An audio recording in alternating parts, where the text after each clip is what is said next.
Morning, everybody. Thank you so much for attending our presentation. As Danielle said, a case study in creating high quality courses in an established development cycle in which we're going to share our processes for designing engaging learning experiences. So first of all, I'm Helga Heiser. I am the Educational Technology and Media Manager for Colorado State University Office of Engagement and Extension.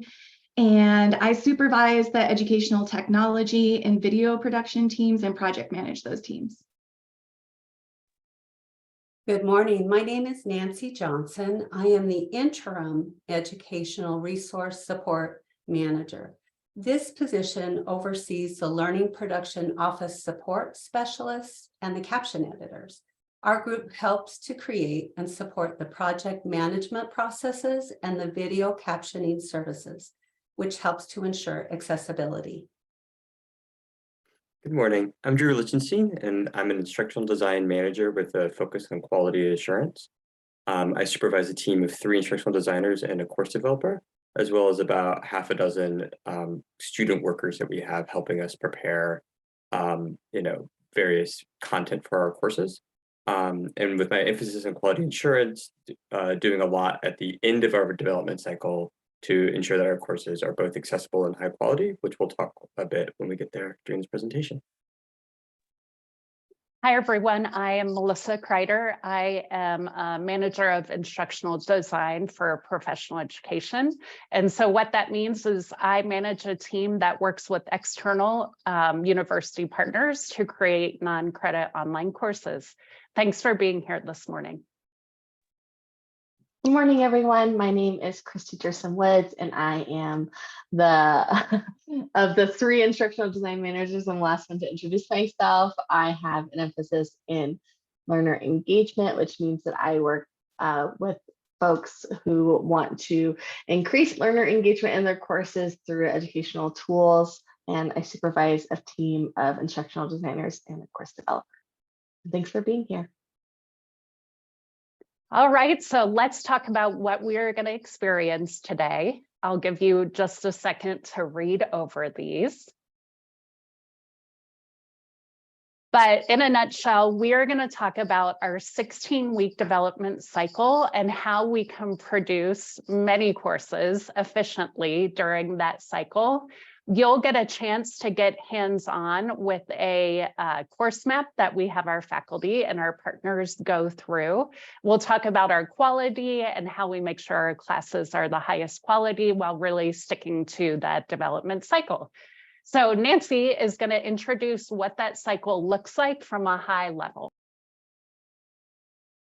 Good morning. So CSU utilizes a 16-week development cycle running spring, summer, and fall. The development cycle begins with instructors participating in either CFPD 101, Designing Your Online Course, or CFPD 201, Advanced Design Topics for your online course. The course enrollment depends on whether or not the instructor has developed with our department before. So if they've developed with us before, the instructor would be enrolled in CFPD 201. CFPD 101 is a 2-week facilitated online course, and it focuses on best practices to design and build effective online courses. Topics discussed include student engagement, authentic assessment, diverse instructional materials, universal design, and quality matters. In addition, the instructors begin working on a course map, and they are able to build one of their course modules out. CFPD 201, again, it's a 2-week facilitated online course.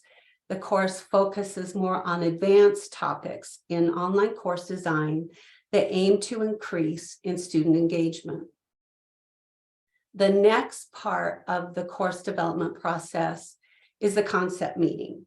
The concept meetings are designed to introduce the course development process to the developing instructors, present the development timeline, share online resources, and discuss the developing instructor's vision for the course. The concept meeting gives IDs the opportunity to discuss what an online course should look like and should include, like learning objectives, lectures, assessment, student engagement.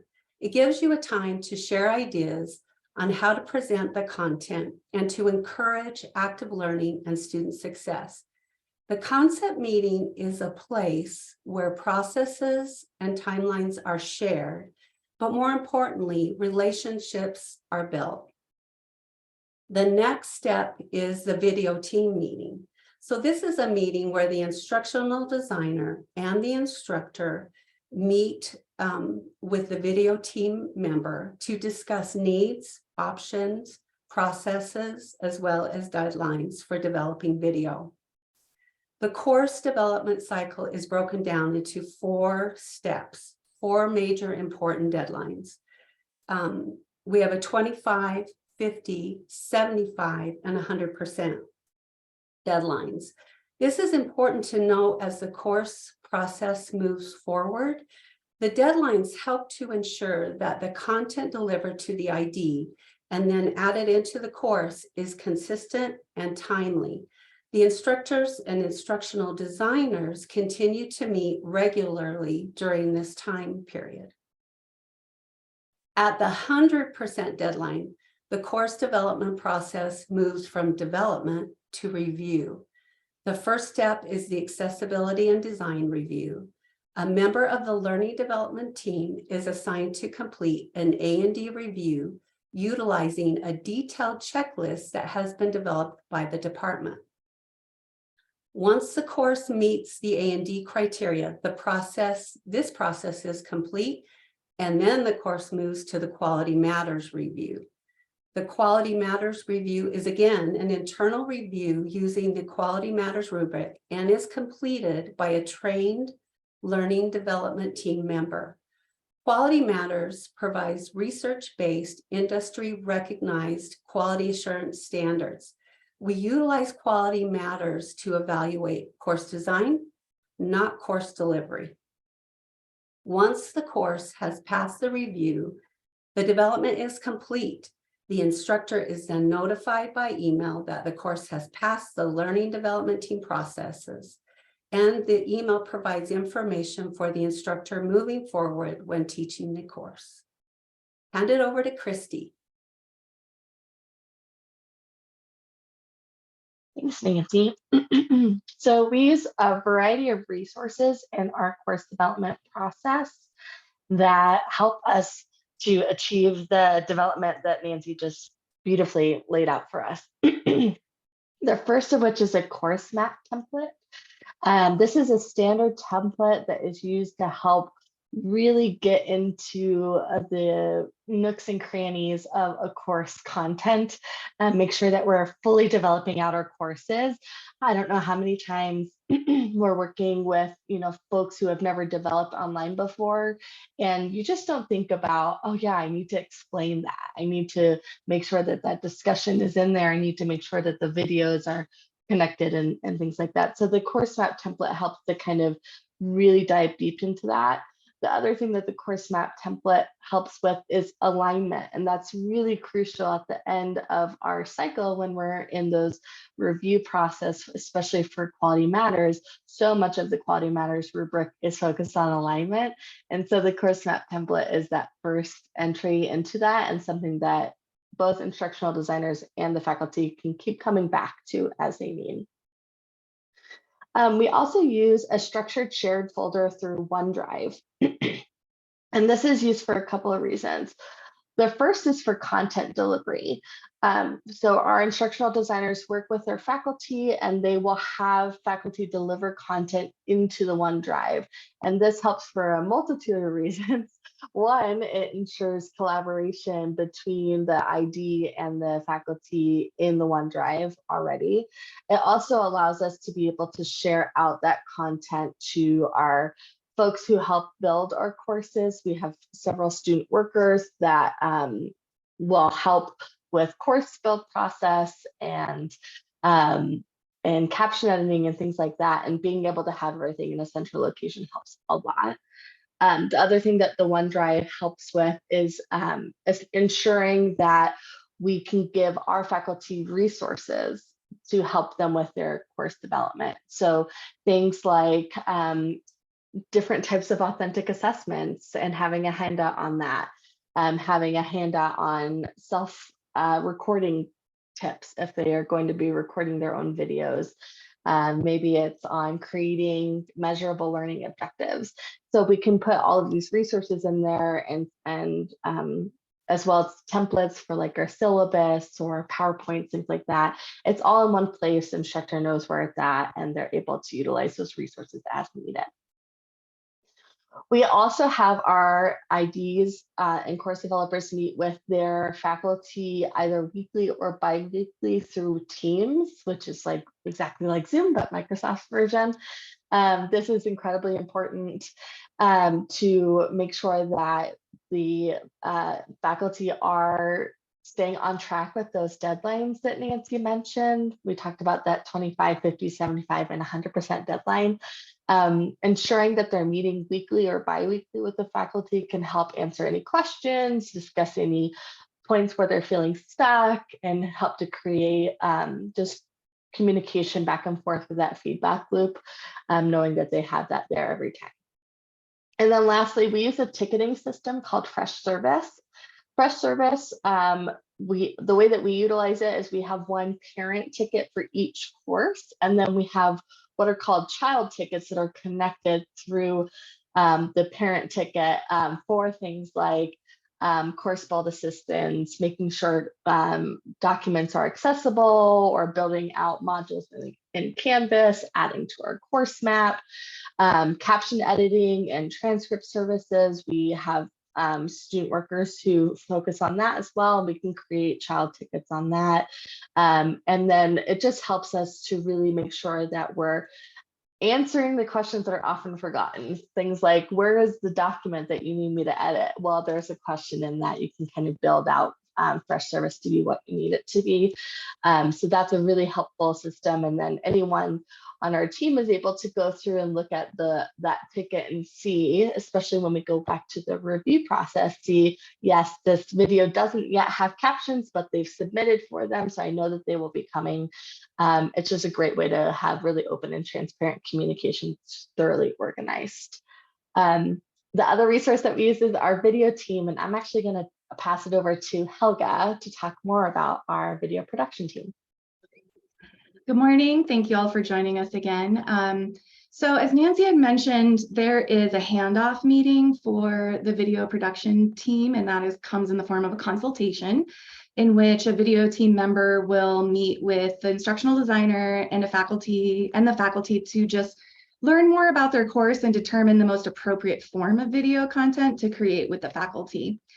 We also talk about ways to prepare for video shoots, like what they should wear, if they're using PowerPoints, when to get us their PowerPoints ahead of time. And ideally, all this takes place before the 25% deadline. So the video team also operates really strictly within this deadline process. There are two main types of videos that we produce. The first is within our studio, or there are two tracks. So there's a QR code here. If you're interested in our studio and how it's set up, that is a link to a 360 tour that you can take through our studio. We have a 360 camera, which is another fun toy the video team gets to use. So for video and site shoots, we also use Fresh Service to track the progress of a video production. And get a little more granular between production and post-production. So the other kind of video that we produce is site-specific videos, which we typically call virtual labs. So these are really fun and an amazing way to kind of counteract that belief that faculty have sometimes about, oh, I can't teach this course online. Everything's hands-on or out in the field. So this is our solution to that. Our video team gathers up all their equipment and heads out to the field and basically produces virtual labs for the students. That process begins with a project scope form that after the consultation, we will send the video or the faculty a project scope form just to scope out better all the workload it will entail to go out into the field, because it's a little more resource intensive. And then they will write a script. And I also send, or the person conducting the consultation will send the project scope form and the script, but also send an example of a script and the end video result, because a lot of times when we work with faculty about and say we like a script, they get a little nervous. So I always provide examples and at minimum request that they give us an outline of what they want to cover, so that when we do go out in the field, we don't miss anything and need to return out to the site. Then once that project scope form is delivered from the faculty back to us, it's handed off to our senior video producer, and he goes through the process of, he does a site visit, determine what equipment is needed out there, and then he schedules the shoot and starts discussing the shoot with all of the people involved. And then at the 75% course deadline, we have all of our shoots, regardless of if they're studio or on-site, are expected to be recorded. So that's our deadline to end recording, so that we can make sure we then focus on our post-production process. During the whole process, things are getting edited and are moving along the process, but at the end, that last 25% to the 100% deadline, that's the time for us to really focus on post-production. And we also, our post-production process also involves a peer review process. And that involves, just depending on the project, we either peer review each other's work just to double check the videos, make sure there aren't any weird editing errors or typos. We do a lot of motion graphics in videos as well. So things like that. Our senior video producer peer reviews all of the site content for quality control. And then we send the project, whether it's studio or site, to the ID for approval. ID reviews it, make sure it's meeting the needs or expectations of the faculty. And then it is incorporated into a course. So if you do want to learn more about the actual details of what types of video projects we do, we're going to go into a little more detail of the kinds of services, the kinds of video shoots we've done, the kinds of tools we use, things like that in a presentation this afternoon at 3 p.m. called Video Production for Online Courses. And so I hope to see you there if you want to dive in a little more about our studio. In the meantime, there's this QR code, which I forgot to mention, that also just leads you to a demo video that gives you a quick glimpse of all the different projects we do. And now I'm going to hand it off to Drew for quality assurance. Thanks, Helga. Yeah, so at the end of our development cycle, so after approximately 14 weeks, so in week 15 and 16, we put our courses through our internal quality assurance review. And one piece of that is the Quality Matters rubric, which I imagine a lot of you are very familiar with. If you don't know, very briefly, Quality Matters is a higher education rubric used by about 1,000 different institutions to evaluate the quality specifically of the development of online courses. So the focus of it is on online courses, and it's also focused on development and not actual delivery of a course. So we've been using Quality Matters for over 3 years now. And what we have set up is an internal review system. So we don't use the Quality Matters external reviews, but instead we use it internally, where an instructional designer who did not develop the course will review a peer's course. And so the big piece here is that of the 7 standards within Quality Matters, approximately half of them are related to sort of like course navigation, students being able to find information, everything being laid out in kind of a clear and consistent style. And we, throughout the development cycle, so during those 14 weeks of the course is being built, utilize pre-built CSU templates to really automatically satisfy a lot of those requirements. We have a standard syllabus template, a standard start here page, a standard home page. We use Canvas's built-in module list and certain designs for pages to really kind of take that burden off of instructors, so that instructors, when they're developing their courses, instead can really focus on the course's pedagogy, which is approximately the other half of the Quality Matters review rubric, which is really the question of, aligned learning objectives and engaging course content ranging from lectures to assignments. And so we found Quality Matters has been really good at reviewing courses holistically, and especially to kind of give instructors guidance of what we're looking for with pedagogy. But over the last about year and a half or so, we've added another layer of quality assurance that we actually do now before we do our QM review. And this is our accessibility and design checklist. So this is actually custom made by CSU, by our team, based on basically best lessons learned on things, especially regarding accessibility and Canvas. So with regards to accessibility, Quality Matters has a very broad standard for accessibility, but we have a commitment as a university for 100% accessible courses. So we drill a lot deeper. We really try to emphasize things like color contrast, reading order, all the good things that go with making files fully accessible. Additionally, because all of our courses are built out into Canvas, we can be more specific about what we're looking for. Quality Matters is meant to be LMS neutral, right? So it kind of has broader language about things like, course navigation and ease of finding things. But specifically because we're using Canvas, we can say, we want to make sure that we're using the Start Here page that we have designed in it, that we're using the module lists that are built in Canvas, that we're using Canvas's built-in accessibility checker. And so this is actually a more objective checklist than Quality Matters. As you can see here, it really is just a checklist and things are marked as either met or not met. And again, this is used by the IDs while they're developing the courses with their instructors. So there's no surprises when it comes to the quality review, right? This checklist, the course will be reviewed by either one of the managers or one of our course developers before it goes to QM review. And honestly, it only takes like an hour or two because the IDs have already been developing with this checklist in mind to kind of make sure they're implementing these best practices. So with that, I'm going to hand it over to Christy. Thanks, Drew. So we just want to take a moment to kind of wrap up the information that you've heard and really showcase what makes our course development process more efficient, but also produce really high quality content.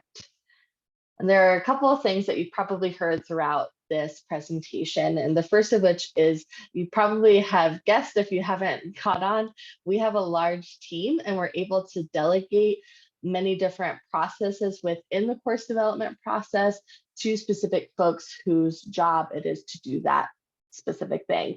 For instance, we have program managers who work directly with our faculty to get faculty on our development queue. They market our services, they handle contracts and payout.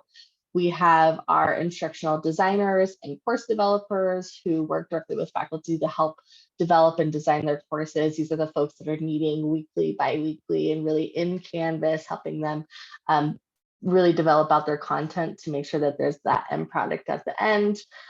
We have that fantastic video and multimedia team that can help with developing graphics, filming on and off site, and then they do all of the production pre and post on site. So we don't have to necessarily go outside looking for those things. We don't have to work with external vendors. Our video team can do it all. They're fantastic. And I know Helga mentioned that there's a presentation later today on our video team. I just want to make another plug for that. They're fantastic and they'll show all of the amazing things that they do and the equipment we have and types of videos that we put together. So definitely check that out if you're interested to learn more about our video team. We also have a pretty large student worker base, which again, these are folks who work with us to help with course build assistance. As Drew just mentioned, we have a pretty extensive accessibility and design review. A lot of our students are actually trained in making our documents and files accessible. So things like PowerPoints, PDFs, Word docs, we have trained them to do that. And so we're able to ensure that 100% accessibility. Along with, we have caption editors who are student workers that will go in and we utilize actually Kaltura for our videos, which puts out an automatic transcript, but our caption editors go back in and make sure that the caption and the transcript is 100%. and we have student video editors too. So we also, again, utilize Freshservice for ticketing. So that helps with providing information about what we need and when we need it, and creating a queue.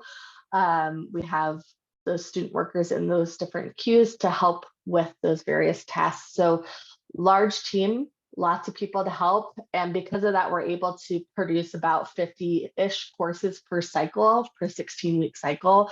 And I don't think we could do it without all these amazing folks. So delegation is huge for us. The other piece to this is the course development process, which is pretty process heavy. And I actually think that's like one of our biggest strengths as a team, is that we have such strong thought out processes that have kind of stood the test of time.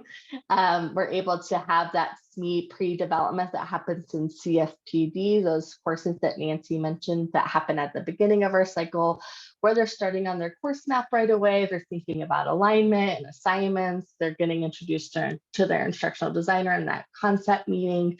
And then they've got the different deliverables that are asked of them at that 25, 50, 75, and 100%. So it's really clear what's expected and when those are expected, and everybody's developing at the same time on the same timeline. So that helps to, again, make sure that it's efficient, but also producing that high quality content, especially when we're coming to the review with Quality Matters and our accessibility and design review. And again, we do everything in-house. So we've got our in-house video, we've got the internal review, and those things take time when you're working with external vendors. And because it's internal, it just helps to make our process much more quick. It's standardized. We know exactly what to expect and when to expect it. And because of that, again, we're able to produce around 50 courses per cycle. So now I'm going to pass it over to Melissa. She has an activity for you all to explore. Yeah, so now that we've kind of shared our process, we want you to get a little bit hands-on with our course map. And if one of my lovely coworkers would put that link into the chat for everyone, it will pull up a Google Doc for you of our course map. It'll automatically make a copy. And we want you just to take a few minutes to explore what is on the course map. You'll see down on the bottom, we have it broken out by modules. And you'll also see that we have it starting with objectives, of course, for alignment. And then as you scroll over, we talk about the instructional resources. We have faculty think about assessments. We have faculty think about different learning activities. So we just invite you to explore this just for a couple minutes. We also have a prompt that we would like you to think about as you're exploring the course map. So think about you and your organization and your team.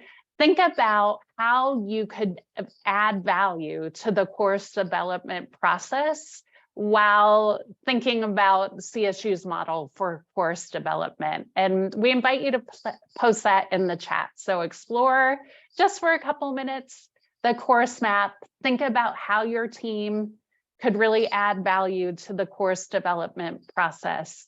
And then just in like 2 minutes, we'll come back and we'll answer any questions. So again, in the meantime, too, while you're exploring the course map, if you have questions, go ahead and post those in the chat, and then we'll make sure we'll answer those just in a couple minutes when we come on back. And I'm sorry, I'm getting the new course map link. The one that I have is not the forced copy. So just give me one moment to put that in there. Oh, thanks, Christy.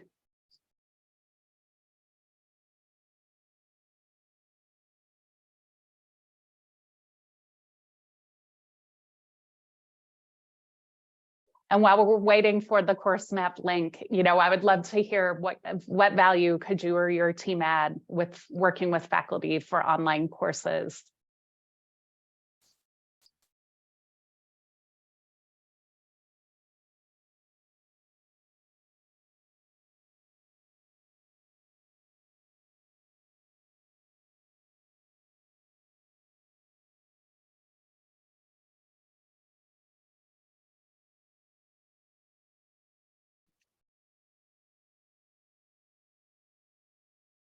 Melissa, I'm wondering if I actually am not able to have the copy access. So I'm wondering if maybe you can share the Yep, copy I got link. it. I just pulled up the chat. Yep, Awesome, thank you. yep.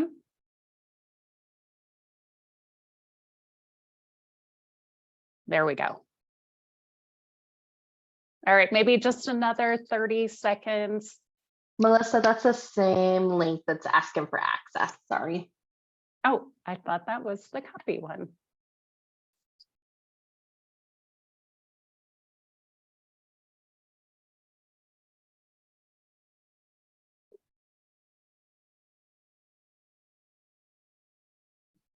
I think you have to change the access to view when you do the forced copy.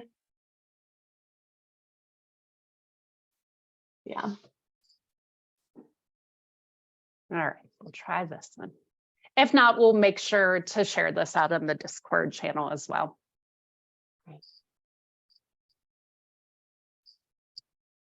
All right, well, let's go ahead and wrap this up and get any questions that were posted. Danielle or any people on our leadership team, are there any questions or even comments you'd like to call out for folks who have attended our session? I saw a There's couple one- questions. Okay. There's one about the help desk. Yeah. Do we staff technologists or just students? And our help desk is actually staffed by a technologist, and then he divides the tickets out to whether it's instructional design heavy, or it may come for captioning, like that. Drew, do you have something to add to that? Yeah, I just want to kind of clarify like the separation of what that is. So the help desk with this is the support that we provide after the course development ends is what we think of as our help desk, right? So what's important as part of our process of development is that the instructional designers, have a commitment to work with their instructors for 16 weeks, and then it's a clean break after that. So that's a really important differentiation for us, is that the instructors do not come back to the instructional designer when the course is being ran live to like, oh no, I don't know how to do this or that, right? Because we just don't have the capacity for that. And so we very specifically set up a help desk who is staffed by a single technologist to kind of bring in those requests, and he'll answer them when he can. But if needed to, he can then assign it out to someone, often the person who worked with that instructor before. But it just kind of keeps a nice level of separation because, each ID works with approximately 7 instructors per cycle. We do 3 cycles a year. It adds up pretty quickly over just a year or two. That you'd have so many instructors you might keep reaching back out to you for help. And just to be clear, that's after the cycle ends. During the cycle, the ID is your go-to resource for anything you need. And then we have support from student workers and our course developers who can do things like process PowerPoints and make them accessible is like the most common task in that kind of bucket. So just to kind of give, some clarification of where that works. Yeah, and I just want to add on to what Drew has spoken about so eloquently. If folks want to develop with us, they will reach out to our program managers. Our program managers are the folks who are really the first step for faculty if they want to start developing with us to get onto our queue. So those folks really manage those relationships really well. I can answer a couple more of those you come in here. So yes, David, the after development service. So yes, our help desk is effectively like an after development help desk service, right? Let's say yes, 7 instructors is generally me 7 courses. Sometimes 7 instructors is like occasionally, not more than occasionally, not too infrequent, maybe about 10 to 15% or so instructors will develop 2 courses at once. So it might be 6 instructors is 7 courses. We budget capacity for our team based on course number, not instructor number. But they have to have separate signed agreements for each course they want to develop. So you can't like backdoor in a second course. Linda, good question about consequence of faculty missing their deadlines. Taking the last one first, the 100% deadline is hard and fast for us. that is something that we very much adhere to. We really don't allow exceptions over. We used to in the past, and you can imagine the sort of mess that would make, especially for capacity planning. And so at 100%, we're done. We basically tell them we're done. And as I think kind of discussed a little bit before, alluded to, they do have a contract working with us, and it does state that basically we will not continue to help with the development after 100%. And so the 25, 50, 75% deadlines are a little bit more fluid depending on where the course needs, right? So it's more of a question of kind of building that relationship between the ID and the instructor, which is, are they actually able to are they delivering, right? Do they have a reason why they weren't able to make approximately 50%, right? If they've just gone incognito and they're not responding to you at all, incommunicado and not responding at all, then that's a problem. And that gets escalated up to our level, like the leadership level, who we work with our programs team to kind of make sure that we can bring them into the fold or kind of not continue to work with them. Since we've been doing the CFPD course, so that 2-week intro course that we discussed at the beginning, we've had much less dropout in cycle, basically. Yeah, that question percentage of content based on the course map, more or less, right? I mean, effectively, it's like if it's a 16 module course, then 50% to us would be 8 modules done by then. But again, there's fluidity there. It's not like the 100% hard and fast, where 100% means we're done at 100%. They're like check-in points, basically. Yeah. And then real quick, I saw the question about do we use a master not creating wheel? Everything we create is what we call a development instant. It is a effectively master level course. I mean, Canvas, you can copy any course into another course, but this is a course that will never enroll students. It is not in the sub account of Canvas that we have that students go to. So the idea is that the instructors would create everything in there, and then every time moving forward, they would copy that into their new course instance. There are a couple questions that were asked a little earlier that I just want to make sure that we answer. One question Rachel asked is, do you find that instructors utilize the resources in the OneDrive? Yes or no? And how often that happens? Does anyone want to answer that?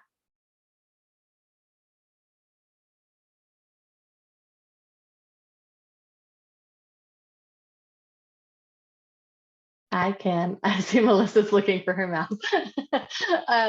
Yes, I do think instructors use these resources for sure. I think you have to, part of the concept meeting, we actually have a full agenda on our concept meeting too, that details the many different resources for our faculty, one of those being the OneDrive and the resources there. So it's like any tool that you use, you have to make mention that it's there and continue to refer back to it and help it to come into your cycle with that faculty member. Otherwise, no, it probably wouldn't get used. But we're pretty intentional about bringing those resources in, especially for specific use cases like self-capture videos. That's a big one for us, that a lot of our folks have created some really great resources for. That one happens quite often. So the short answer is yes, but only if you make it work. And I was going to say, while I was searching for my mouse, that during the concept meeting, I know that I model using the OneDrive with folks, and that makes a big difference too, because they see the benefit of not having 1,000 emails going back and forth and searching through your emails to try to find the assignments. I still certainly do have faculty that email me. I have one that I'm working on the current development cycle that she does email me everything, and then I'll move it into the OneDrive so that we have the shared folder structure. But, you know, I think if we start off by showing the faculty that, then that's a way we get to use them. I also saw Nancy nodding, so I was going to totally tell Nancy to share.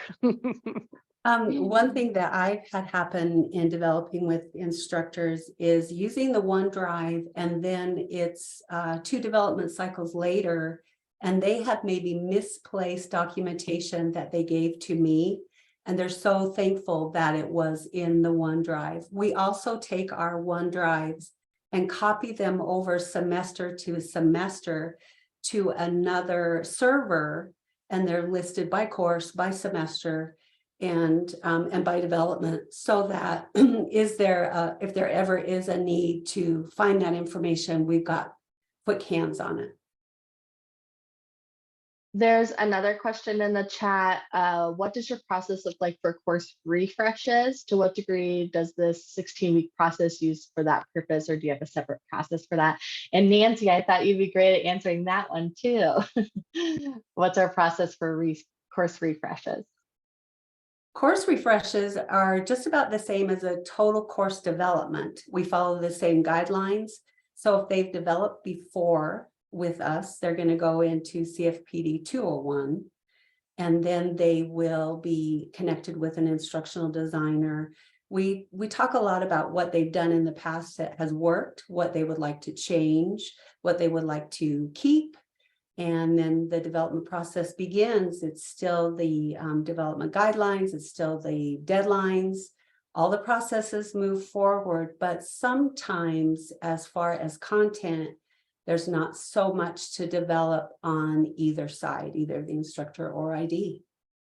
Yeah, I'll echo that. I have a course refresh right now that is finishing up, and it is significantly easier to do a refresh than to do a start from scratch course in this process, just because you have so much content that you can previously work with that was already developed. Most of the time faculty are like wanting to update their videos, and then they're working with our great video team, and Helga can maybe speak to that too, but it's not quite as time intensive for the faculty, I think, with a course refresh, but it's still the same development timeline. Yeah, I was going to say a lot of times that during the development process, faculty just run out of time and aren't able to work with the video team. So then they'll get on cue to come back through at a later date. And then that's what they focus on, is just creating nice video content for their courses. I also noticed there's another question that I think we skipped. Tell me if I'm mistaken, but there was a question from Nancy. What do you use for project management and or to keep record of the development process of each course project? And I can start, and anyone can chat in. So we use Fresh Service, which is really like a help desk ticketing system that we have adopted and adapted to work really well with our course development process. So each course kind of has a parent ticket, or what would probably normally be like a help desk ticket. And then each course also can create requests or additional tickets under the umbrella of the course for all different services. So usually all of our video production services, it all comes from this parent ticket, and we'll request video production for services for that, course development or course developers, caption editing, everything comes from that umbrella parent ticket. And it's pretty wonderful it allows anyone at any point in the process really to be able to navigate back to that source ticket from whatever ticket they might be working on to learn more about the course itself, or a way for maybe the instructional designers who work more in the parent ticket to be able to navigate through the tickets and find out where they are in the process. For example, the video production, we have a process that automates updating the status of video tickets. So it'll say whether it's in pre-production, filming or production, and post-production or peer review, so that those tickets will show up with this status. So it's a really quick and easy way for instructional designers to kind of look at where things are taking place, or what the status is of any individual ticket. There's a follow-up question to that. David just asked, is that managed by your technologists or student workers? And in parentheses, David wrote, obviously I work in a help desk environment.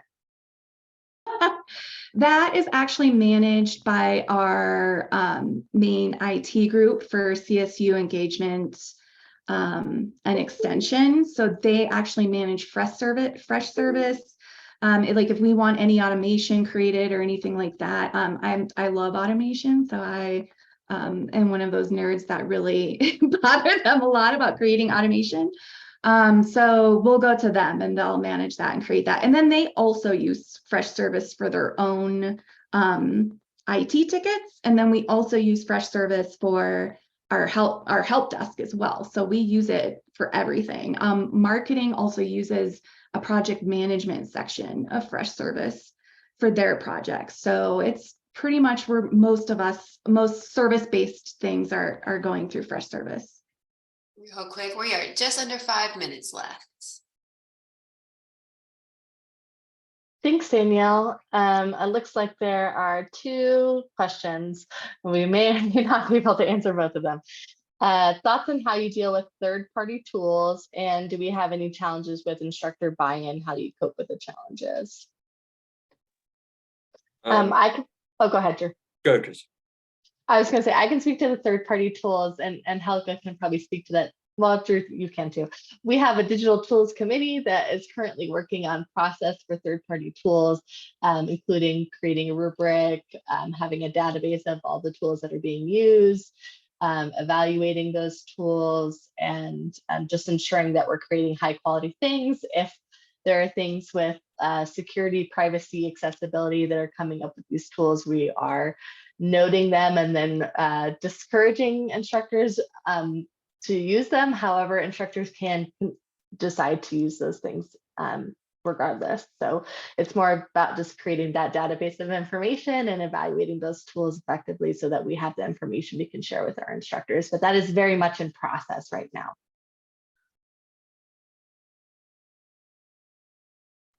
I can answer real quick the instructor buy-in, and obviously I need more than 3 minutes to kind of go over all that. But a big piece of that for us is the CFPD pre-course that we have. So instructors don't get on our queue lightly. They have to go through the whole programs, like our whole programs department that kind of puts them on queue, prepares them with those expectations.